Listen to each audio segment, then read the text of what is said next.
Yeah, for sure. So thank you, Jeremy, for having me at this event, and hello everybody there in the audience. I'm a professor at the University of California, San Diego, and my specialty is virtual reality and augmented reality. I've been doing this for 20 years. Been in San Diego for 15, and I run a research lab there at the in the computer science department and at the Qualcomm Institute. And my what I'm going to do today is show you a few examples of what I do there. We're not exactly in the business of, um, entertainment per se, but we do entertain a lot of people with our virtual reality systems, especially because we have a very special one that we call the Sun Cave. I'll show you that in the slides. And that's really where I think where a lot of overlap is with what some of you are doing. Uh, so Yeah, so here's the title slide. So this is where I work. I'm in San Diego, and right now I'm at home sitting at my computer in San Diego, and it's pretty hot outside. Another day of the heat wave. So let's move on to the next slide. To move on to the next slide, you can click on your mouse, left click to move on to. Oh, I can do that myself. Great. Okay, let me do that for the next slide. So here, let me try this right now.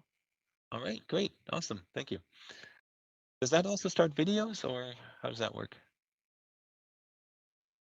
It might. So we'll I'll see. start We'll the find video out. for you. Okay, there's no video on this slide. So the Qualcomm Institute that my research is happening at is a part of the University of California, but it's an interdisciplinary research center. So I team up with people, usually other faculty from other departments, to do projects, and that's also kind of you'll see that that's in the projects that I'm going to present to you. Every single one of them came out of some collaboration. So first, I want to talk about the VR facilities that we have that are sort of unique to our lab, and then I have a few slides on projects. So this first slide is on, this is sort of the most visible, the most important VR facility that we have, and we call it the Sun Cave. So many of you are probably familiar with the concept of a virtual reality cave. These caves were invented in the early 90s. In fact, one of the co-inventors is Tom DeFonte, and he's a research scientist in my center as well. He's the one who brought me to San Diego. And over the past 15 years, we've developed several of these caves and sort of advanced them more from what they were in the 90s. In the 90s, a cave was a room that was about 8 by 8 feet, a cubic room, or 10 by 10 by 10, and all of the walls of the cube, or at least some of them, were projected on by projectors from the outside, outside of the room, so that you didn't cast shadows onto the walls. And there were some caves out there that had up to all 6 walls projected on. So you'd walk in through a door that was either a sliding door or one that on a hinge, and you would walk in, and all 6 walls would be projected on, and you would soon forget where the entrance was, and while you were in VR. And there you're in VR with just 3D glasses and a controller in your hand. So this is these caves are, they give you a sort of an experience of a really nice wide angle head mounted display, except that you can also have other people in the same space that you can talk to and that you can see physically, rather than just as avatars. So it's a really nice collaborative device. You can have multiple people in there that work together. You can have visitors. That's where my entertainment hat comes in. You know, we usually have at least 2 or 3 tours in the cave that we bring. You know, anyone from the university chancellor's buddies to faculty visitors, to funding agencies that we want to impress. So there's a lot of demos happening in there, and luckily we have a whole team that takes care of these events. That I'm not always needed for them, but I do have to be part of a lot of them when it comes to answer questions on a higher level, on a more researchy level. So this cave that we have, the latest iteration is called the Sun Cave, and it consists of 70 55-inch LCD panels. These are all 4K displays, and they're not entirely all around you, but you can see here they're like a 270-degree, you know, kind of a torus shape. sort of on the inside. Um, and um, and then there's another offset set of screens that are behind the camera from this image, and those serve the purpose that when you're inside of the cave, you really have screens all around you, except there's a way to walk out. So there's no door you have to open up. You just walk out because there's two separate rings of screens around you. And these displays are driven by a cluster of 36 graphics PCs. There's one PC for every two displays, plus a control computer. We also have dual NVIDIA graphics cards in these PCs so that we have a dedicated graphics card for each 4K display. Altogether, this makes about 500 million pixels that we render. We render at about 30 frames per second. We can go up to 60. And we have a fast 40 gig network that connects all these nodes. So this is high-end VR. Definitely a lot more higher resolution than you can get even with the nicest head-mounted displays now. Now, other devices that we've developed, here's one that is more of a has more of a portable nature.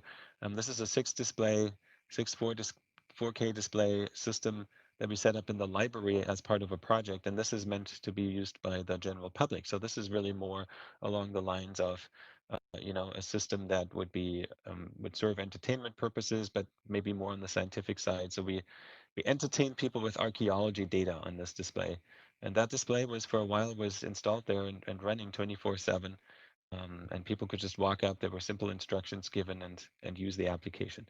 This was an application we wrote in Unity, where we made Unity aware of six stereo 3D displays that were mounted in landscape mode, which was a bit of a challenge in and by itself. But this system was only driven by one computer, so it was easier to manage rather than the cave with 36 computers, where running Unity is a lot harder, which we actually don't even do. We just write our applications in C++ and OpenGL for Linux. So that system, it's still there, but we don't have it running the whole time anymore because the grant ran out and we don't have anyone to really man it and fix the problems with the system in a timely manner.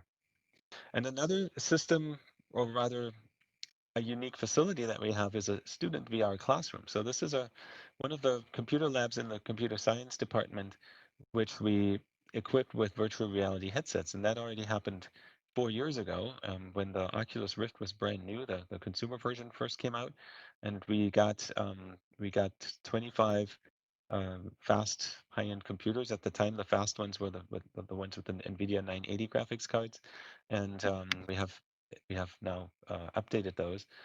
But we also have one headset, a VR headset for each of these computers. So that makes it really nice for classes to teach. You can have a class of 50 students, team the students up in pairs of two, and have them um, develop applications either in Unity or even in C++. I teach two classes that happen in this exact classroom, and there are another handful of professors around the campus that teach classes in it, from computer science all the way to visual arts. For instance, 3D art is something that some people teach in there, the virtual environments where people are creative, create creative 3D models that they view, and also to architecture where people try to build modern architecture, or even physically impossible architecture that can only build for VR.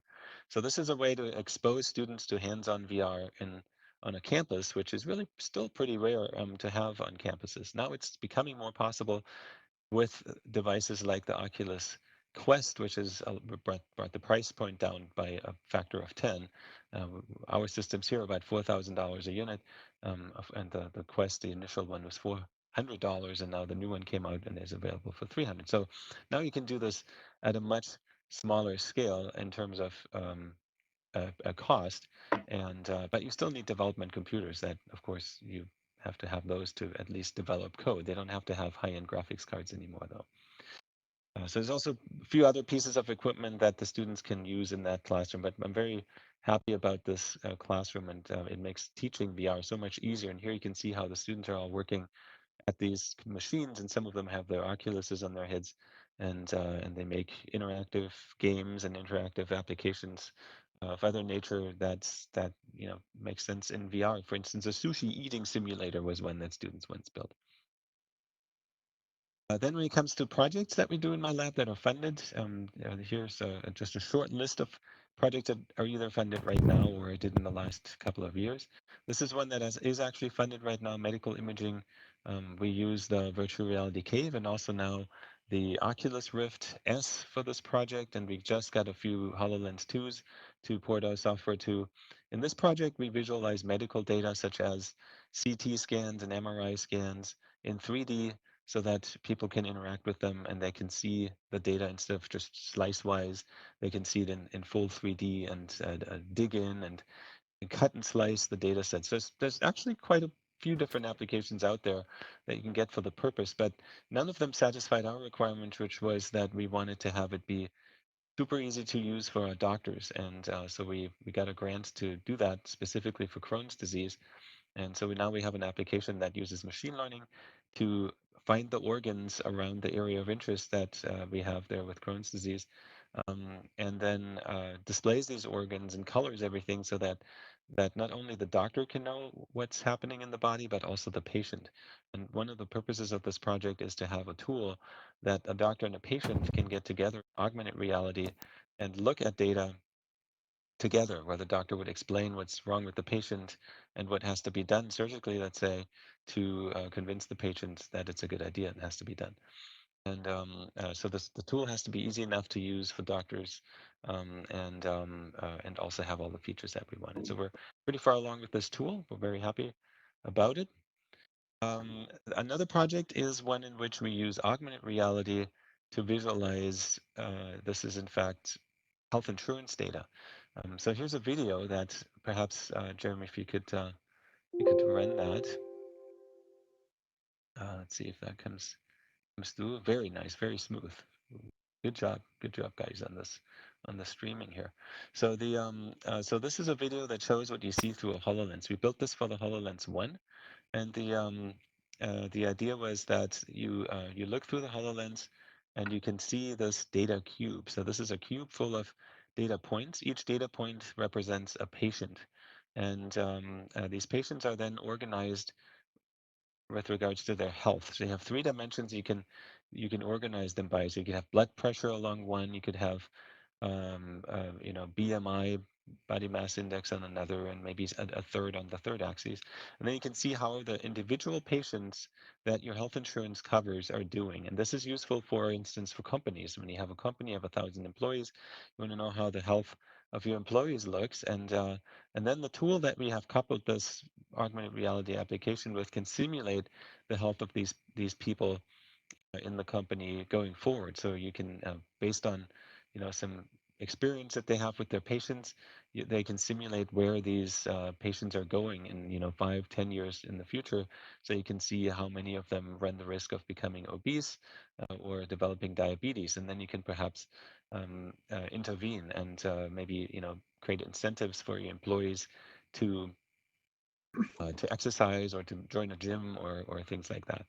So this is done with these forecasts where you can forecast the health of a population.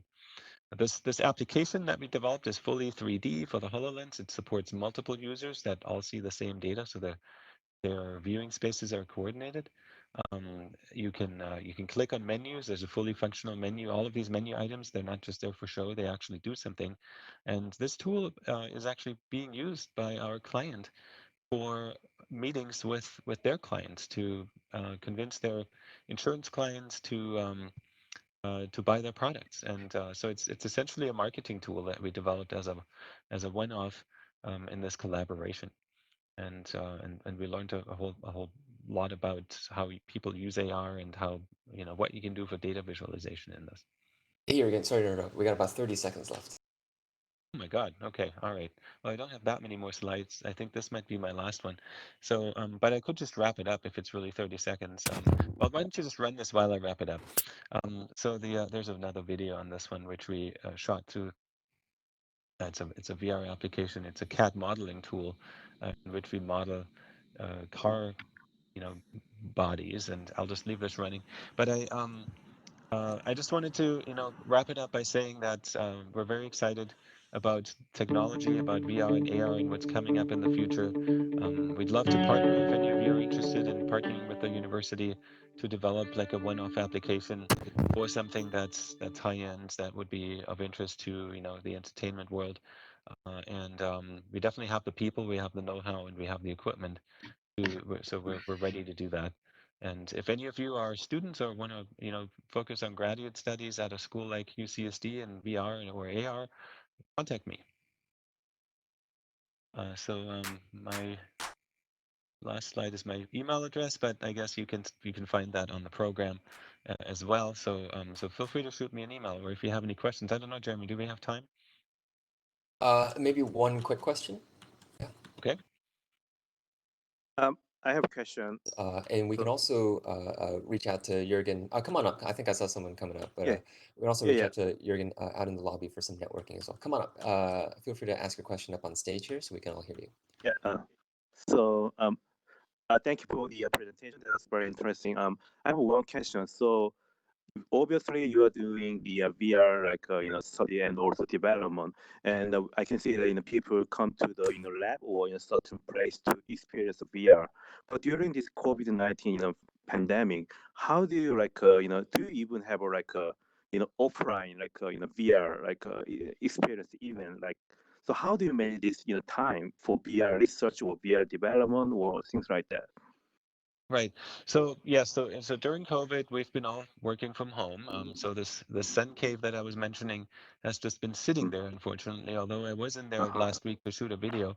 But we just all Mm-hmm. develop now at home with our headsets. So we have all of my developers have Oculus Rifts or HoloLenses or whatever they develop for, and they have computers. They were able to take the computers from the lab home if they didn't already have a gaming computer, and then we have regular meetings on Zoom, just like everybody else, and we do Mm-hmm. screen sharing even for VR apps. We just look at them via screen sharing to Mm-hmm. discuss them. So that actually works Mm-hmm. quite well. It is Mm-hmm. much easier to do certain things that are collaborative when you're in the lab, and user studies with subjects that you run. That's also much easier outside of COVID. But I have to say the Mm-hmm. software development hasn't really taken that big a hit. Mm-hmm. Got it. All right. Thank you. Thank you so Yes. much.